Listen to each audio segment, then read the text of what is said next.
심판대에 서는 네. 것만이 깔끔하게 네. 끝내는 것이다 이제 얘기를 했는데 과연 김건희 여사, 그러니까 김건희 여사가 사법적 심판대에 서지 않기 위해서 여러 가지 기괴한 방법들을 내놓으니까 계속 스텝이 꼬이면서 네. 상황은 더 악화일로로 가고 있는 거 아닌가.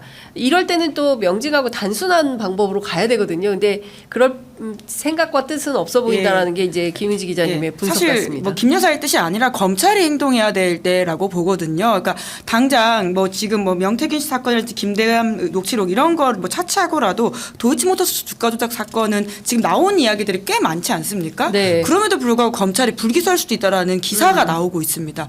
이 상황에서 검찰은 정말 뭐 법률가의 양심이라는 말 자체가 저는 올해의 단어라고 생각하는데 네. 아, 어떻게 이럴 수가 있지라는 생각이 들고요. 그러다 보니 정말 이 시민들의 뭐라고 할까요? 그 화남, 네. 분노가 굉장히 지금 이미 올라와 네. 있다. 예. 11일 금요일 날 저녁에 광화문 동화면세점 앞에서 그 시민사회단체 연대회의가 주관하는 촛불 집회가 있는데요. 이 자리에 저는 시민들이 얼마나 뭐 퇴근길에 시민들이 얼마나 모이실지 그게 첫 번째 분수령이 되지 않을까 싶습니다. 답답한 그 생각을 갖고 계신 시민들이 촛불을 들러 나오시는 그 규모가 예상 이외로 많다라고 네. 한다면 그때부터 저는 이제 시작이 아닌가라는 생각이 좀 듭니다. 물론 뭐 시민들이 많이 쏟아져 나온다 한들 네타냐후식으로 해결을 한다고 하면 그건 뭐 방법이 없겠지만 설마 그럴까라는 생각은 좀 들기도 하는데 지금 동접자가 11,000명을 네. 동접자에 상당히 예민하죠. 왜 이렇게 안 들어오거든요. 아니 왜요? 실시간 중계해 주시면서 또 아니 힘이 그 나고 어제 있습니다. 보니까 네. 슈퍼챗도 네. 많이 들어오고 오. 예, 뭐 아, 요새- 해외에서 스웨덴에서 네. 어디였지 바르셀로나에서 네, 이렇게 이렇게 많이 하셨는데. 응원을 하시더라고요. 네. 잘라서 올리는 클립이 요새 굉장히 잘 나옵니다. 그러니까요. 20만, 예. 30만씩 나오거든요. 썸네일 만드신 분이 바뀌었나 봐요. 아니 그게 아니고요. 두 분이 이렇게 말씀하시면 제가 저 작아지니까 이제 그만하시고 비교할 때가 아니기 때문에 함께 성장하는 방송. 예. 세계 저희 매체가 함께 성장. 예, 아까 보니까 세계 매체가 함께해서 너무 좋다 이런 말씀 주셨는데 예, 많이 응원해 주시고요. 구독, 좋아요, 알림 설정 예, 부탁드리겠습니다. 근데 정말 명태균 씨가 말한 대로 한 달 안에 뭔가 하야 탄핵 일어날까요?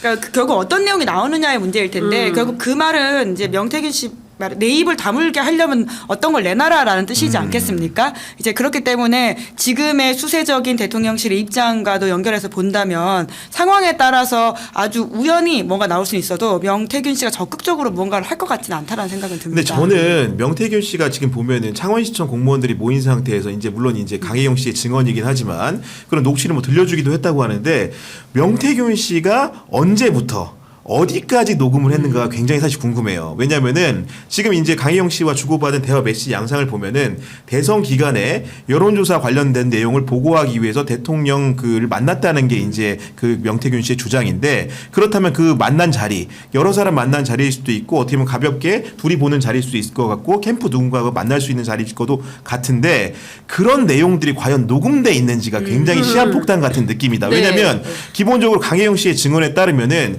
그 3억 6천만 원 상당의 어떻게 보면 여론조사를 해주는 대가로 공천을 받은 것 같다라는 주장을 하고 있기 때문에 그 논리적 법적인 인과관계 성립하기 위해서는 여론조사 대목이 어떤 경위로 어떤 방식으로 이루어지는 굉장히 중요하거든요. 근데 명태균 씨가 보면 통화 같은 경우에 녹음이 상당히 돼 있는 것 같아요. 근데 만약에 그런 윤석열 대통령과 만난 내용들이라든가 김건희 여사까지 동석한 자리에 있는 대화가 녹취가 되어 있는지 여부가 사후의 판세를 가른 굉장히 중요한 그 분기점이 될 수 있다라고 저는 개인적으로 생각을 하고 이 여부를 아직 취재한 언론사가 없더라고요. 아, 네. 제가 여기서 단독 나갑니다.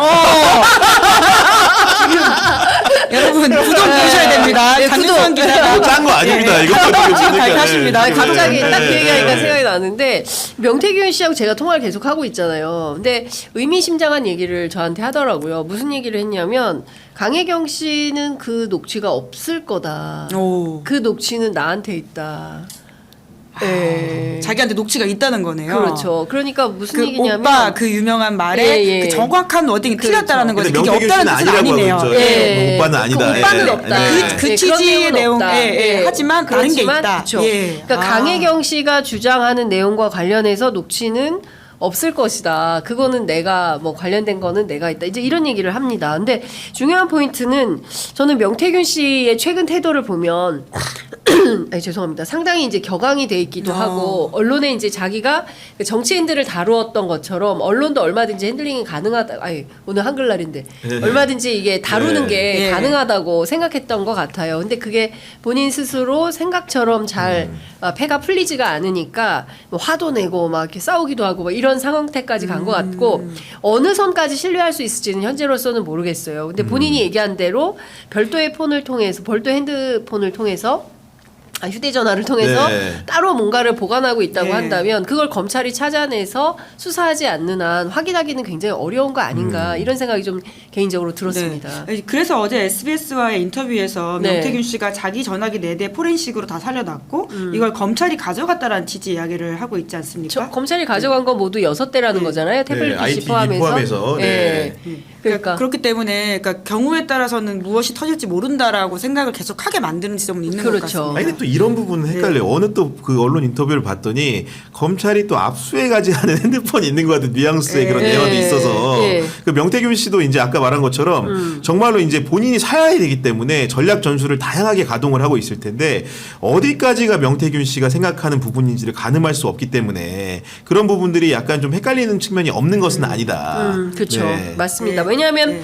이 명태균 씨가 기본적으로 사기 전과가 좀 있기도 하고 그리고 뭐 사실 동네에 여러 뭐 지역 정치인들 출마를 원하는 정치인들 특히 낙선을 많이 한 사람들 네. 이런 사람들과의 어떤 교분을 맺으면서 다양한 형태의 문제가 있었다라는 게 언론 예. 보도를 아니, 통해서 오늘 확인- 아침에 좀 재밌게 봤던 기사가 중앙일보 기사인데요. 예. 김기정 기자가 쓴 건데 그 명태균 씨의 별명이 경남 창원 지역의 화백이라는 거예요. 화백. 여론조사 수치를 잘 그린다라는 의미의 별명이라고 그러니까 굉장히 사실상 좀 조작을 명화백. 했다라는 예. 느낌의 어떤 예. 이야기인 것 같은데요. 예. 그러니까 경남 지역 경남도의원을 지낸 인사가 이제 자기와 통화를 했는데 명 씨는 여론조사 1등을 만들어주겠다는 식으로 유력 정치인에게 접근하는 것으로 유명하다. 평소에도 인맥을 과시하는 경향이 짙어서 그를 경계하는 사람도 많았다라고 하는 건데요. 그러니까 여론조사를 잘한다는 게 아니라 만들어줬다라고 네. 하는 게 핵심 워딩이죠. 그렇습니다. 예.